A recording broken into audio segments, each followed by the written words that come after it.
Hello, and welcome to the Fiber Circus. This is episode 27, and it is September 18th of 2019. I'm your host, Elizabeth, coming to you from Southern Indiana, and this is a podcast mainly about knitting, machine knitting, spinning, dyeing, and the fiber antics that come with owning a fiber farm. So, if you'd like to get a hold of me, my contact information is all down below in the show notes, and I'm Spotted Circus on Ravelry, Facebook, Instagram, and most other social medias. So, if you're a returning viewer, thanks a lot for coming back. And if you're a new viewer, thanks a lot for tuning in. So, I've been away for several weeks, and it's mainly been because there's been a lot of chaos at the farm recently. And that'll be at the very, very end. But needless to say, we've made multiple new additions over the last, I think it's been 2.5 to 3 weeks that I've podcasted. So things have been a little bit nutty around here. And I'm starting to gear up for Fiber Festival season here coming up this fall too, and Christmas season. So it's just been a little bit crazier than usual, so I haven't been able to get around to podcasting. So hopefully you guys have all stuck with me. So works in progress. I've gotten quite a bit of knitting done since I haven't been around very often, and I most recently this past weekend went on a trip up to a wedding in Minnesota, and I was a passenger finally for roughly 10 hours in the car. And I learned a lesson. If you think you're going to have enough yarn left for a sleeve, go ahead and take that additional skein because you may not have enough. So my works in progress. My first works in progress, as I just alluded to, is my Rainbow in the Storm sweater by Paige Parkin. And I could have finished this, and it would have been really nice if I would have finished it because it was a little bit colder up in Minnesota than I'd thought about for this wedding. But I ran out of yarn about an hour into the trip, so that kind of sucked. Luckily, I'd brought along a second project, but I still could have had a finished sweater. So, since last time, I cast on my second sleeve here. And as you can see, this is all the farther I've gotten on said sleeve because I was literally, I think it's about 2.5 to 3 inches short. Yeah. So that's all I had left to do, and I ran out of yarn. This was all that I had left in the ball. This little piece right here. So, lesson learned, take more yarn next time. So the Rainbow in the Storm sweater, and it's knit using Spotted Circus Superwash Sock, which is a superwash nylon or superwash merino and nylon fingering weight held double. So this is a colorway called Oilslick that I'm going to start dyeing up. And then this was a mini skein set of all neon rainbow colors all the way down. And this sweater is definitely going to fit. The entire sweater is a ribbing, so it's very, very stretchy, which is nice. It's very forgiving. But I ran out of yarn. That's the way it goes, unfortunately. I am currently knitting this on size, I think they're size 10s. No, US size 9, and they're my Carbons interchangeable sets. I wish that they'd almost slightly etch their numbers into the needles, because when the numbers on this part wear off, there is a little slight difference written right here as far as the size, but it wears off really easily too. Maybe I just have like super sweaty hands that make it go away easier. Don't really know. So yeah, when I last left off, I was getting ready to do the ribbing on this cuff right here. So I did all the ribbing and then knit this sleeve and then ran out of yarn. That's the way the cookie crumbles. So next time I podcast, I should definitely have a finished sweater because I don't have a whole lot left to do. I did have to upgrade it to a larger bag though because it was getting to be way too large for the bag that I had it in. And this bag is made by Lowers Lane, Stuff for Your Fluff. No idea if they are still in business or not because this is one of the very first bags I got. And it's kind of like this avocado color, harvest gold, with all these funny little cats on it. So, the sweater fits in there nicely. However, a second skein would have fit in really nice too, but did I take it? No, that would have made sense. So, that was my first work in progress. So that was the Rainbow in the Storm sweater by Paige Parkin, and I'm knitting one of the plus sizes. I think, if I'm remembering right, I'm knitting the 52 inch. So, first work in progress. Second work in progress. I'm still working on my Meraki tank, which is still living in my llama corn bag by Slip Stitch Studios. And I didn't make as much progress on this one because I got cruising along on my Rainbow in the Storm and thought I was going to finish it, and then that didn't happen. So, let's see. Oh, ow, crud. There's an end that's come off. That's a problem. Alright, we're going to handle this very delicately. So I was clear down here. I've split 4 and completed one side of the neck. And I've had an entire section on the back come off. That sucks. Alright, let me pause this and pick up all these stitches because I don't want to lose them. Okay, I saved the stitches, thank God. There should have been a black end cap like this on the other end of my stitches that are currently on hold. And that isn't even in the bag that this just came out of. So that makes me ponder, where did that go? And I have a feeling that I may have the kitten to thank for that. Because that's kind of weird that it's not even in there. So, anyways, the Meraki tank by I want to say it's Melissa Shashwari, but I could be thinking of the wrong. I think I'm thinking of my Portage. Alright, the Meraki, Sara Gresbach, not even close. So, the Meraki tank, I'm knitting it currently out of Berocco Remix Light, and it's a completely recycled yarn, and it's a 30% nylon, 27% cotton, 24% acrylic, 10% silk, and 9% nylon. So, this should be a nice lightweight tank once I'm finished with it. So, let's very carefully pick it up. So, I was last down here, so I've split 4 the front and the back, and I've knit the front panels up to the point where now I'm working on the keyhole area. Let's see, how does it go? And I'm only working on one side at a time, and I didn't put the second side onto like a piece of waste yarn because, you know, just keep working on it. It's way easier. There we go. Okay, so there's one side up to the shoulder area, and I'm working on this keyhole currently back and forth. You just have to use your imagination. So, I've made some progress, though. That's the important thing. My only modifications to this currently are I did add sleeves. So this right here is a sleeve, and it's just going to be, I think, a little drop, like, flittery sleeve. We shall see when I get the sleeves done if I actually attach them or not.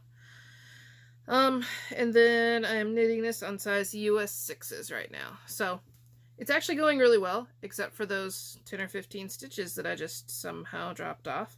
So luckily, thanks to interchangeable needles, I had a really big size 9, that I was able to throw on the end, and then I picked up all the stitches with some extra yarn, which unfortunately is also red. So it's going to be kind of hard to pick back up.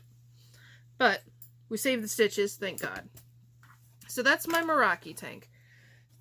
So the other project that I really worked a lot on while I was on my way up to Minnesota for this wedding, once I ran out of yarn, was I brought along my Dust of Snow wrap that I haven't worked on since, like, last Christmas. This was supposed to have been a Christmas Advent mini knit-along, and it is now September. I'm hoping by this Advent season I get it done. So it's living in my cat sushi bag currently, and I've made a good sized chunk of progress on this. So this is the Dust of Snow wrap by Helen Herman? Oh, Helen Stewart, so close. So that's what I'm working on currently. And I have made a ton of progress in this.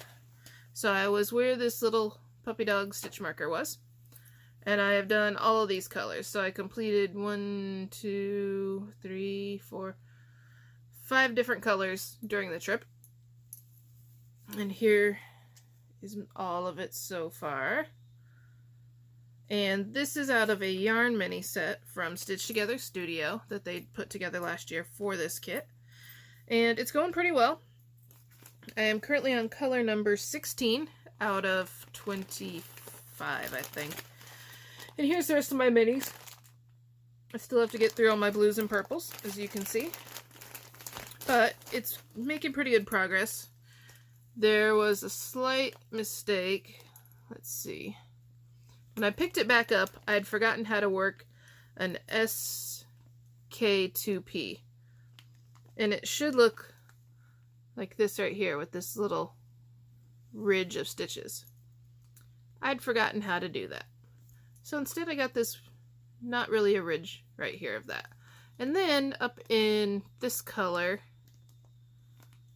yeah, I think it's in this section, I totally skipped 2 rows on accident. I think it's right there. Nope, it's right here. So this was supposed to be making this nice triangle, fan and feather kind of thing. And if you look really closely, you can see my decreases are off by 1 because it was at the bend of my page where I folded it in half. And I thought I was farther ahead than what I was, and I skipped a row. And so as a result, I also then had to skip the row that was going backwards. And I didn't figure that out till I was a ways past it in the next section. So I just said, oh well, it's a design feature now. So it's being knit on size 5s, I think. 5s or 6s, and these are Addy clicks. If I had my choice, I'd always use my Addy clicks, but the sets are expensive, so I only have 1 full set of tip. So if you only have 1 set of tips, you can only really work on 1 project on that size. So just 1 set right now. So yeah, it's going along pretty good. There's a couple of colorways that to me seem slightly out of sequence, but it's how it came in the braid, so I'll just go with it. Like, to me, this color didn't really fit in right here, but, you know, I'm past it. It's not like it's being graded for anything. It's just a piece of knitting. So, that is my Dust of Snow wrap that I am working on. Hopefully, I'll finish it before it starts to snow this year. Wouldn't that be a novel idea? Spinning-wise, I haven't done any spinning, but machine knitting I've done quite a bit. So I think I talked about the giant panel that I'd done for the Wrapped in Love project for Middleway House here close to us. And it's a charity group that works with abused, and it has like a shelter that works for abused women and children and helps advocate for them. And so I decided to knit a panel for their trees that they had. It's called the Wrapped in Love project, and businesses sponsor the trees, knitters and crocheters make panels for the trees, and then we wrap the trees in yarn. So I made a giant 5-foot wide panel of alpacas for my machine knit panel, and so that'll be installed here in the next 2 weeks, I think it is, and I'll try to get a picture once it's up on the tree, so it should be pretty neat. But I've been doing a lot of other machine knitting.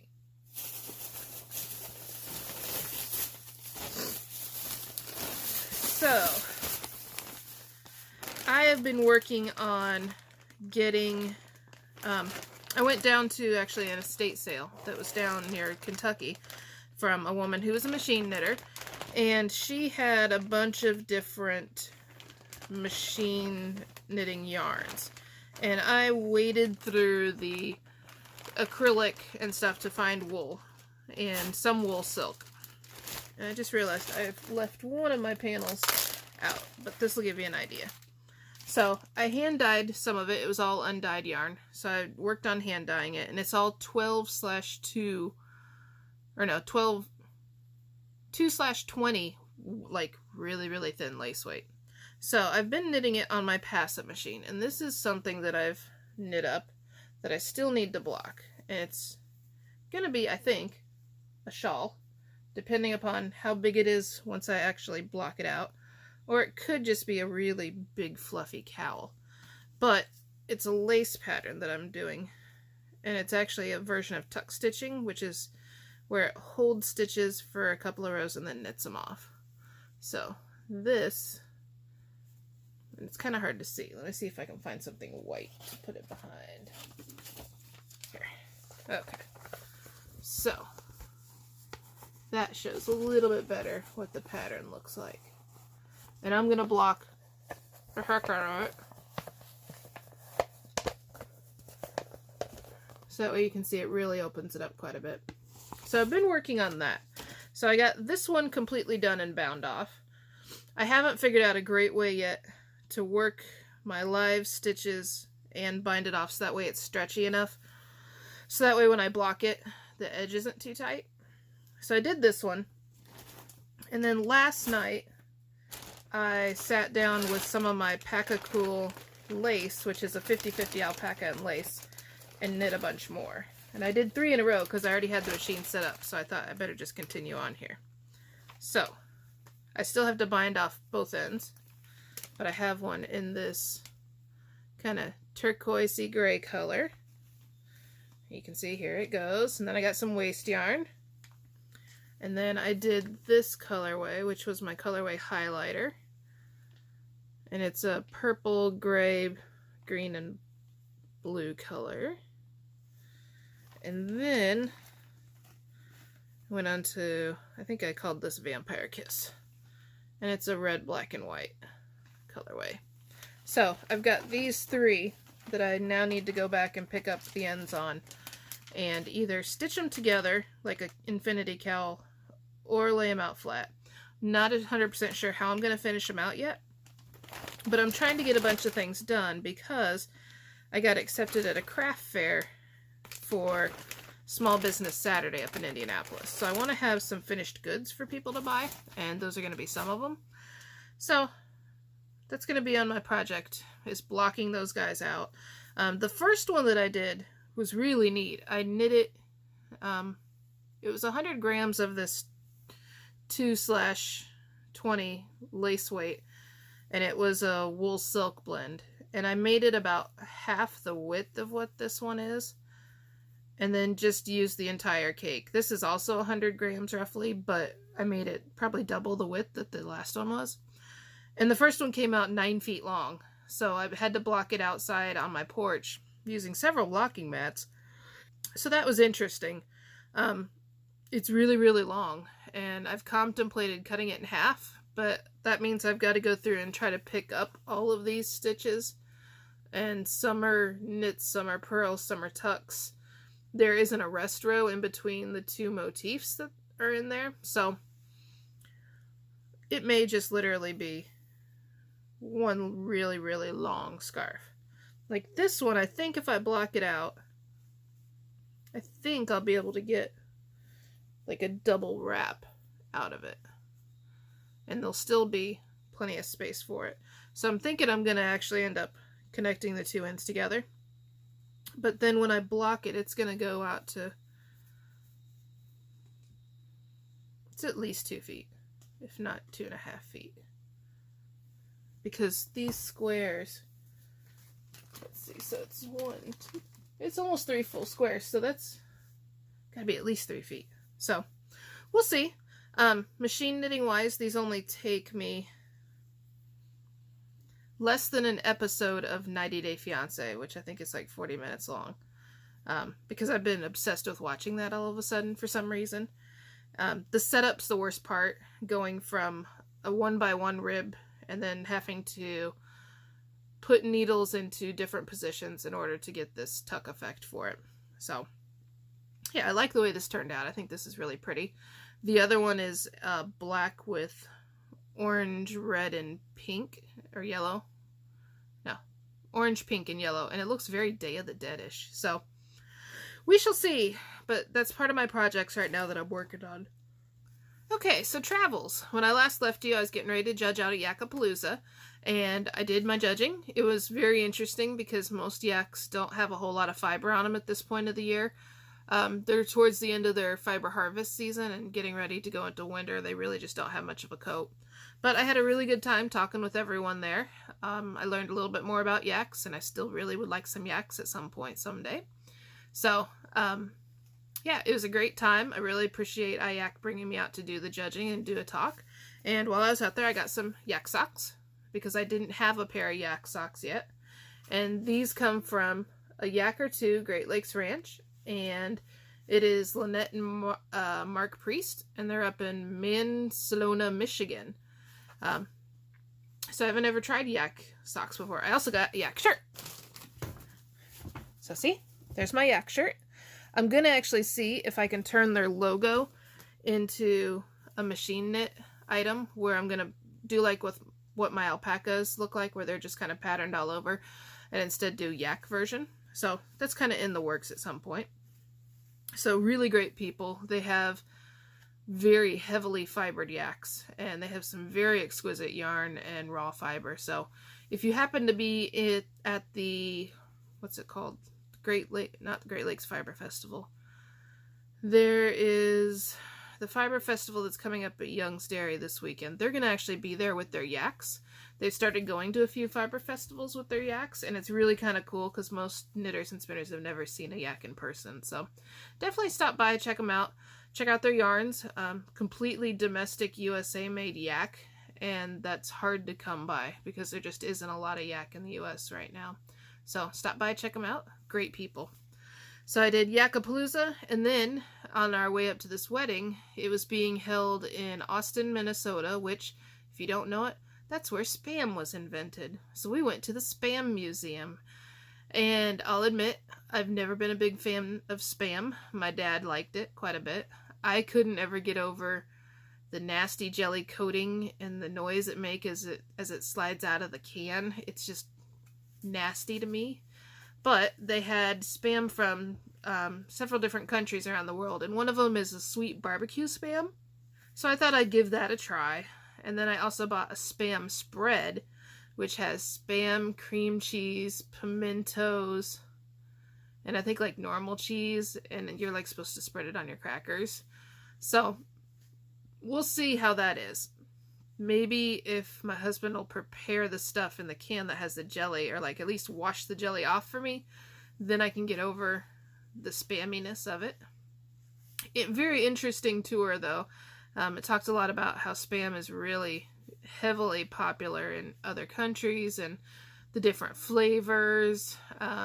There were the Spamettes, I think they were, like a singing group back in the day. So interesting tour. It's free, and they give out free Spam samples if you want to try Spam. So if you're up in the Austin, Minnesota area, check out the Spam.museum. It's definitely an interesting stop. So upcoming fiber events. I got a few coming up. This coming weekend is the Knitting at the Estate retreat, August 21st in Monticello, Illinois. It's at the estate that's there in town. It's put on by the Leading Men Fiber Arts, and it's only Saturday afternoon. I want to say it's from like 1 to 4 or 2 to 4, and it is open to the public if you'd like to come out. The next weekend is National Alpaca Farm Days. And I'm going to be taking some of our alpacas and some of my knitted things in yarn and fiber up to a farm up in Indianapolis, because we just don't have the parking and space to do any kind of open house down here.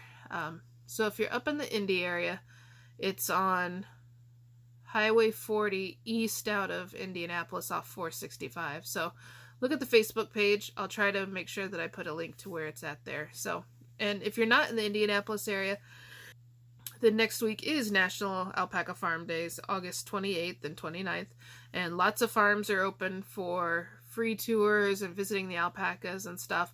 So check out alpacainfo.com, and it should have a link to all the farms that are participating there.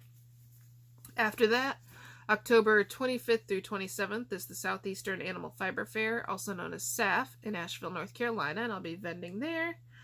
Then November 30th is the Hoosier Artisan Boutique, which is up just outside of Indianapolis, and I think it's at the Hamilton County Fairgrounds.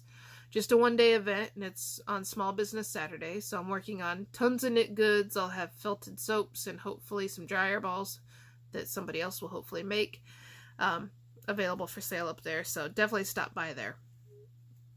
So, on to farm news, and this is what's caused the most chaos in the last couple of weeks.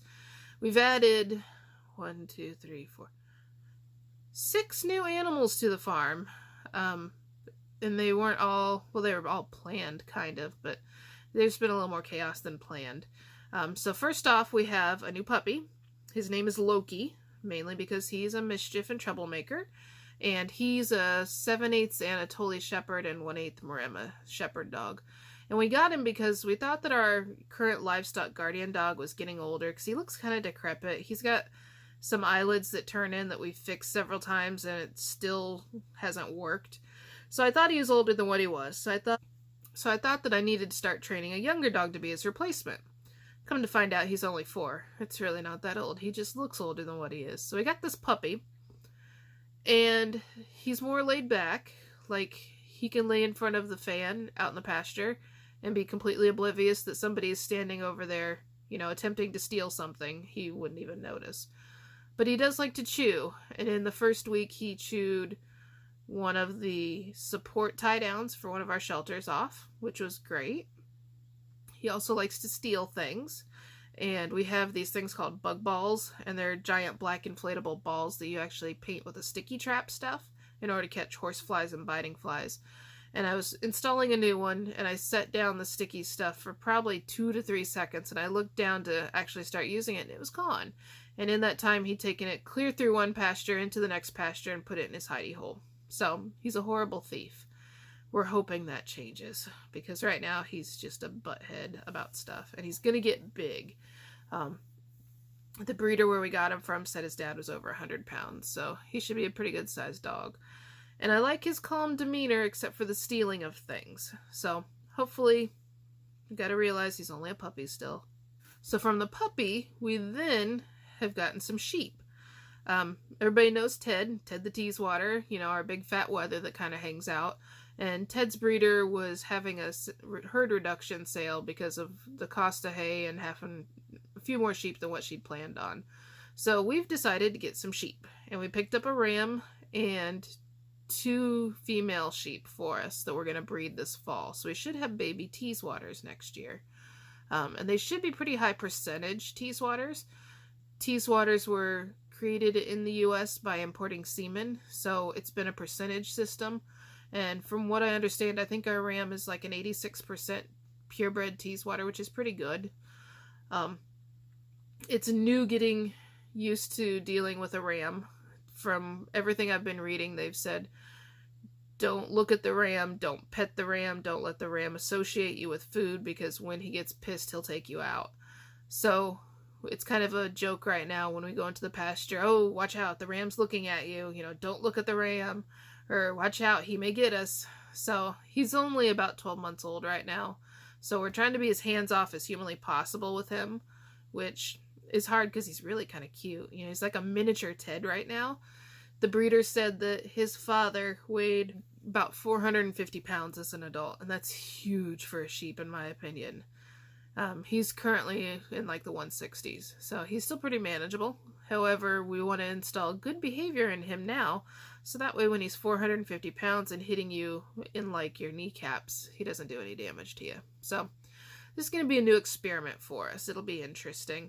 I also picked up a ewe for my friend Linda down in Kentucky who raises Cormos, and we're both going to probably do some sharing of my Teeswater stud and her Cormo stud, and do some Teeswater Cormo crosses, which are, I've seen fleece on that before, and it's actually really kind of interesting. So that's our sheepish edition. And then, while I was sitting at the wedding last Friday, I got to the reception afterwards and got photos from my husband saying, oh look, there's a new baby running around the pasture. Of course. You know, they weren't due till today, actually. And one of them popped out a baby, and it was the one who needed to be bottle fed, and neither one of us were home during the day. So we've put him on a course of antibiotics because we can't be 100% sure that he got any kind of colostrum at all. And he's a little boy. We think he's going to be probably a light fawn and white pinto. His daddy's a pinto, where he's a darker fawn and white, and mom is black. So I'm not real sure where all this light color is coming in at. Don't appreciate light colors. I like dark colors personally. But he's full of piss and vinegar. He is chasing the other cria that then happened the second I got home on Sunday, who is also a boy, and who also came out not the color that I'd planned. Mom there is outer vision, and she's black. Dad is gray, and the baby is tan fawn, possibly. I'm hoping it could turn to rose gray magically. Probably not going to happen, but I'm still hopeful. You know, you can always hope that it's going to change colors as it ages. So we now have 2 boys, and they were born, so one was born Friday, one was born Sunday, and there's about a 3-pound difference between the 2 of them. So they're entertaining to watch right now. The littlest one is still finding its feet, whereas the bigger Pinto boy is a brat, and he runs around biting the other one and jumping on him and wanting to play and wrestle. And I'm just like, dude, calm down. In fact, we were catching him because we'd let him run loose during the day, and we've been pinning him up at night just to make sure that mom and baby are bonding and that they're nursing off each other while gaining. And his mom was not in the pen, and he decided he was not going to be in the pen. And the slats are just big enough for our new guard dog to crawl through. They're about this wide, you know, maybe 10 to 12 inches at the most. And he took a running dive with his front feet out and his head out, kind of like this, and dived right through the fence panel and got out. And I was like, oh, never seen that before. So he was still in the pen this morning, so I'm hoping that was a one-off thing that he figured out he could do, because it was pretty impressive when he did it. So yeah, between a puppy, 3 sheep, and 2 brand new babies, it's been a little nutty here.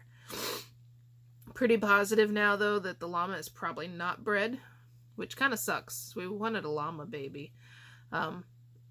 However, this little Pinto boy was born on the last possible day that he could be in order to hit 6 months to be able to be shown next year at the National Alpaca Show that's going to be here in Indiana. So 1 out of 2 can go to the show. The other one's going to have to stay home, whether he likes it or not. So that's our craziness that's been happening this week. And hopefully you've stuck through all of it. And I'll stick some videos in here of the little crias being butt heads and the puppy not guarding anything except for a cool spot in front of a fan. And the new sheep. And we now, it used to be a joke, you know, Ted was so noisy with his baa. And now we've got a sheep chorus going on. So they all have a slightly different tone. But next year we'll have a lot of Teeswater locks available.